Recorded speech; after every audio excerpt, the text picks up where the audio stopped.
And look at that. That is sharp as, isn't it? Look at that. G'day guys, what's cracking? It's Ralph here, and TTArtisan reached out to me and said, can you review our 56mm f1.8 prime lens autofocus for the Nikon Z mount, APS-C or DX or crop sensor cameras. So we're looking at Z50 or your Z30 or your ZFC is the one that this camera lens belongs on. And I said, yeah, let's do it. And so here it is. It's right here. It's a very simple built lens. It's metal and plastic. Teeth test to verify that. Has on the bottom its base, so if we take that off you can see the inner workings of the lens, but on the outside, watch this, it's like this base has got diodes on it. And you're like, what? And what happens is when you put this on and you lock it in, it's got a USB-C here, and you can update the firmware of the lens through the bottom lens cap, the mount lens cap. How good is that? So it just sits here, you plug it into your computer, and you do your thing. This is the lens cap, and it's a little bit shallow on the fingers. When you put your fingers in, it's a little bit shallow and easy to drop. Wouldn't be too much to drop that, and it's a little bit on the cheap side compared to the lens. Lens feels good. Lens cap, perhaps not so, but also has the most fascinating lens hood I've ever seen. Have a look at this. See that? So look at that. And it has this really nice feel. As you put it on, you push it in, and you slide it round, and it locks into place. It feels almost like it's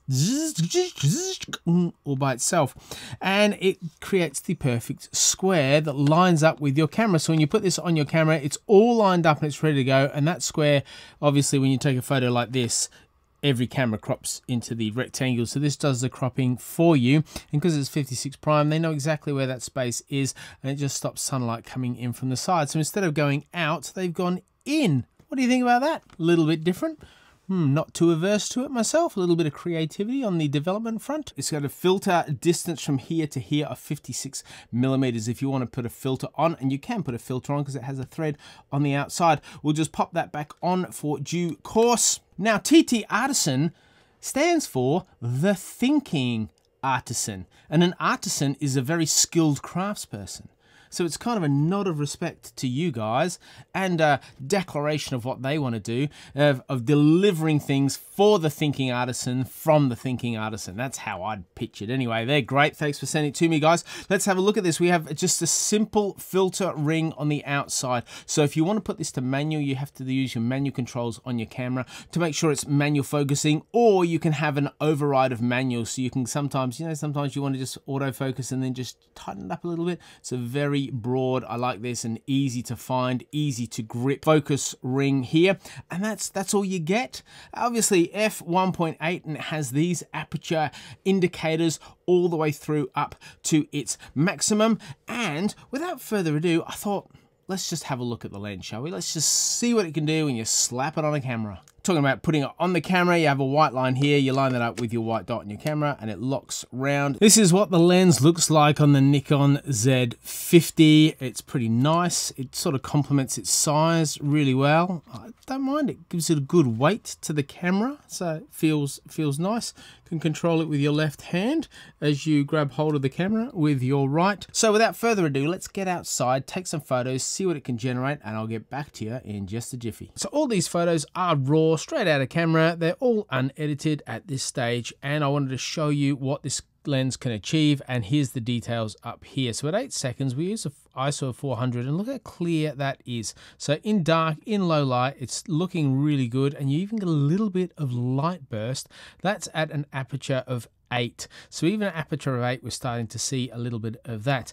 Then we have this creative shot, and what I did is I aimed at Q1 right at the back. It was a little bit of a challenge because it wanted to pick up the detail here, and as you can see, I shot on f-stop of 14, giving this really nice light burst just here. But I like the creativity of this shot, just where it's placed. That's the largest residential tower in the southern hemisphere, and it's way back. It's like probably a K behind Hodder where this was taken.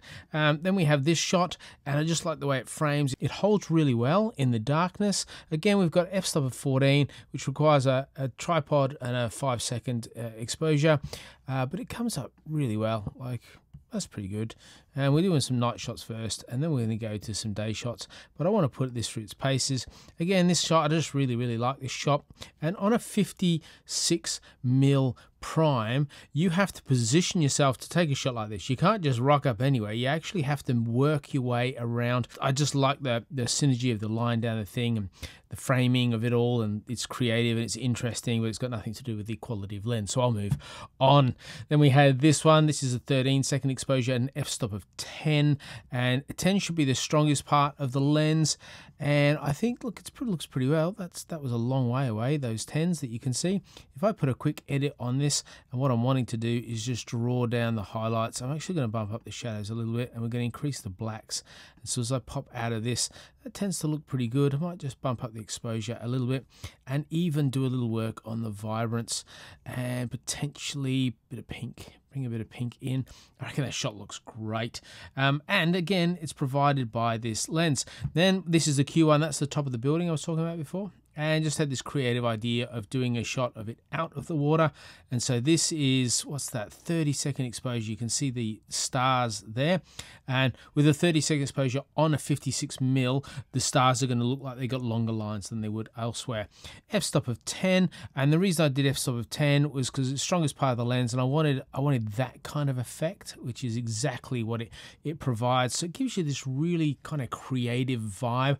And an ISO of 400, you're not getting any noise. Like, there's a little bit of artifact there, but really nothing to worry about at all. And this is the bottom part of that photo, and I've got this idea to put this with this to create a banger, but not for this video. I'm sorry folks, you're gonna have to look at a later one if it even makes it to video stage. And this is like f-stop of 14, so it's nearly its maximum f-stop. And that looks just really great, doesn't it? It just adds to that creativity. And if I wanted to edit this, I'll just show you the difference a nice edit can make that I'd put on this if I'm just trying to get it to work really well. And I'm increasing the saturation. Then what I want to do, like, that looks okay, but watch what happens if you just increase the warmth or you decrease the warmth. You see how it just transforms that photo? So a little bit of a hack and a tricky one for you. You play around with the white balance, so you can get very different looking expressions of the same photograph. Okay, then this is my daughter Zari, and she poses. It's an ISO of 200, f-stop of 4, and 1/200. And we look at the detail in her eye, and look at that. That is sharp as, isn't it? Look at that. And the f-stop of 4 enables me to capture both eyes in focus. Her eyebrows, it starts to come off just here, and even the bridge of her nose is blurred. I find often if you shoot less than a f-stop of 4 on a portrait, you can actually just grab one of the eyes really clear and the other less so, but I wanted to get both of them clear. Then I laid my phone down. This is an f-stop of 2. So that just picks up the detail really well, and there's no like vignetting around the side. It actually holds it really well. I've been really impressed with this. This is Zaria. She's just having a chuckle. Have a look at this, right? So we then went to f-stop of 2. It's the Artisan thing. And I just like, see, we've got a little bit of chromatic aberration. That's what that green is. So you do get a little bit of that. This is on 1/8000th of a second, and the reason that was so, because shooting f-stop of 2 and it was so bright, it flashes out. So I wouldn't be too worried actually about chromatic aberration. There you go, got it out after all. But this photo, this is shot on 1.8, and look at the detail and the textures it picks up. And you can see immediately this strap is about 1.5 inches wide, and it goes from really detailed, and the texture looks wonderful all the way out to here. Now you have limitations because it is an APS-C lens, and so you can't get out of it what you will get out of it of a full frame camera with a full frame lens. And you might think, hang on, shouldn't a 1.8 on this even be more, like even have less depth of field? And it should, but you're shooting on a DX camera, and so important to keep in mind as you take these photographs and you explore this lens. It's a jiffy later. It's a little bit longer than a jiffy, but remember I said I'd be back in a jiffy. Now's the jiffy. happened. Hope you enjoyed the jiffy and looking at the photos. What do you think of the lens? Love to know down below.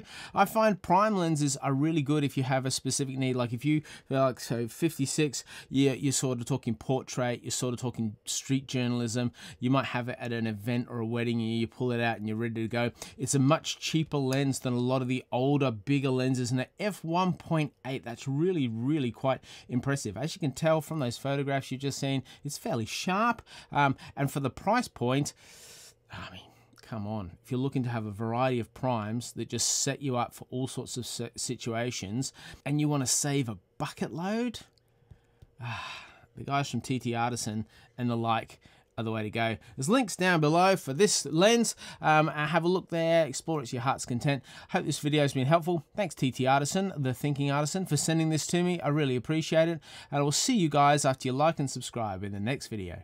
Bye.